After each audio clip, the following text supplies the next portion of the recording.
Previously on the Vampire Diaries. Watu wa Eldoret hamjambo. Mimi nimerudi hapa Eldoret. Na sasa hii ni jiji.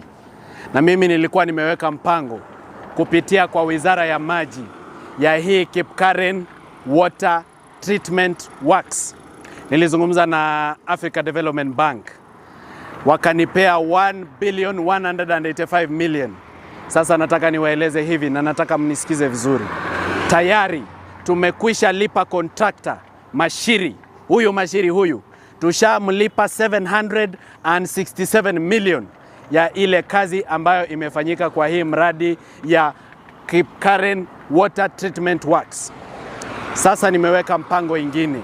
Huyo contractor amekuwa mkora. Huyo nimefukuza. Sasa nitaleta contractor mwingine kwa hii finance bill inakuja. Nitaweka pesa ya kumaliza hii mradi. Sijui kama tunaelewana. Mimi nataka niwaeleze hivi watu wa Eldoret. Tafadhali, tunataka amani. Tunataka amani katika taifa letu. Hatutaki fujo. Hatutaki siasa ya maandamano. Ni kweli si kweli? Hawa Gen Z wanasema ati wao wako faceless. Ati wao wako leaderless. Ati wao wako formless. Mimi nataka niwaambie hivi my friends. Iko kazi ya mjengo 160,000 jobs katika mpango yetu ya housing. Enda mfanye hiyo kazi badala ya kufuatilia hizi projects za serikali ambazo pesa imekulwa na zimesimama. Ni kweli si kweli? Sijui kama tunaelewana ama namna gani. Nyinyi mnasemaje? Situweke hii mpango. Situlete watu wote katika serikali.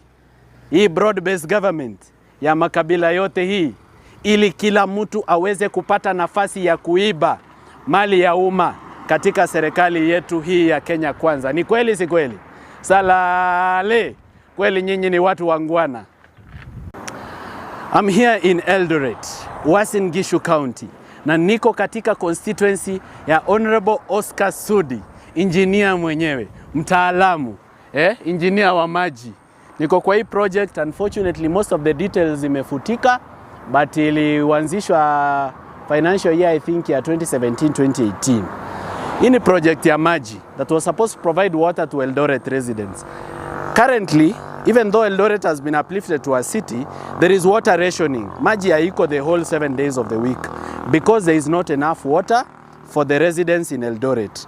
And this one was supposed to provide 23 million liters per day to residents of Eldoret, especially Langas, Rescos, Kapsoya, those ones who have water rationing. Now, unfortunately, out of the 1,185 million that was provided by the Development Bank, this contractor has already been paid 767 million shillings. But this project is stuck for the last 7 years. Iko namna hii, mambo ni hivi. Sasa inafaa iwekwe kwa mpango ingine, kwa finance bill inakuja, kwa contractor mwingine. Ladies and gentlemen, let me tell you one thing. It is just that contractors in Kenya don't talk. But let me tell you, much as some contractors are really incompetent because they've been recruited through favoritism, some contractors really do an amazing job. But the demand for bribery in our country is so high. When you are a contractor with a government project, you don't sleep. Politicians are calling you every day. What? Tumia mi pesa, tumia mi pesa. So find the contractor, kitu inge cost 200 million, they have to budget for 800 or 1 billion. It ends up costing Kenya 10 times more because the contractor has to budget for corruption. And he also has to budget for pending bills because he doesn't know how long it's going to take before he is paid his money. So you find contractors, politicians wasema huyo contractor amekuwa mkora, sasa nitaleta mwingine. But mostly it's because of the disagreement between contractors and politicians. And that's how even contractors end up doing a poor job. Because of the demand for bribery. Sasa umepewa pesa. Umeambiwa 70% inafaa kuenda kwa bribery. Umewachiwa 30% ufanye kazi. Which kind of work are you going to do?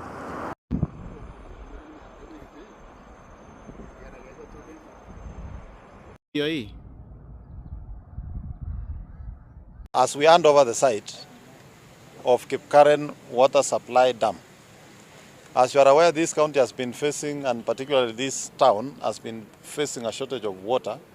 And our shortage stands at close to 24,000 cubic meters per day. This Kipkaren Water Supply Dam that is going to be constructed at a cost of almost 1.3 billion Kenya shillings is going to increase the amount of water supplied to this town by 23,000 cubic meters. And that tells you that if this project is completed, we shall only have a shortfall of about 1,000 cubic meters of water. The project has a potential of expansion to serve this county for another additional of 10 years from 2027 with a capacity increase of another 17,000 cubic meters. So in phase one of this project that is going to be undertaken by the contractor in this current assignment, it is going to bring in 23,000 cubic meters of water.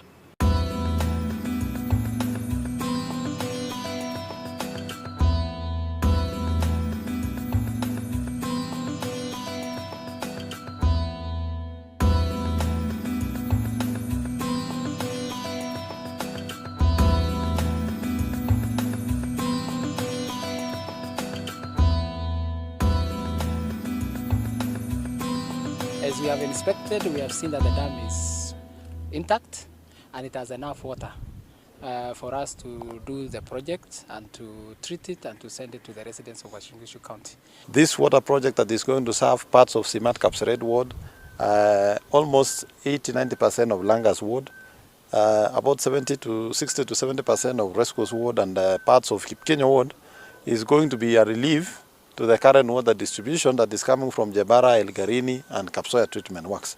And we therefore expect that the residents of these areas are not going to be experiencing the shortage and water rationing that we have been implementing in the past to make sure that we distribute water equitably around the town. We've been having challenges for the water, and this project that has come, actually it will assist and it will help us ease the water problem that we have been experiencing in Simat Kapseret, Langas, Rescos and even Geria. We are very lucky as a county to have this project from the national government. We are going to inject 23,000 meter cubed per day. That's about 23 million liters per day, which is quite a bit of water. And that is a demand that will be sufficient for the next 40 years. So we feel that it will go a long way in reducing the issues of water within the town. And you know, as you know, water is an enabler, and this is a town that is growing. We are just next to an airport, and you can see already it's a town that is international. So we need to make sure that we provide the necessary water resource to make sure to spur the economic growth.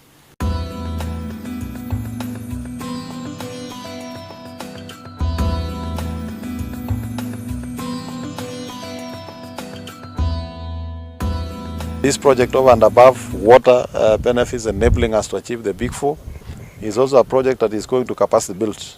Our young people have taken courses around water issues.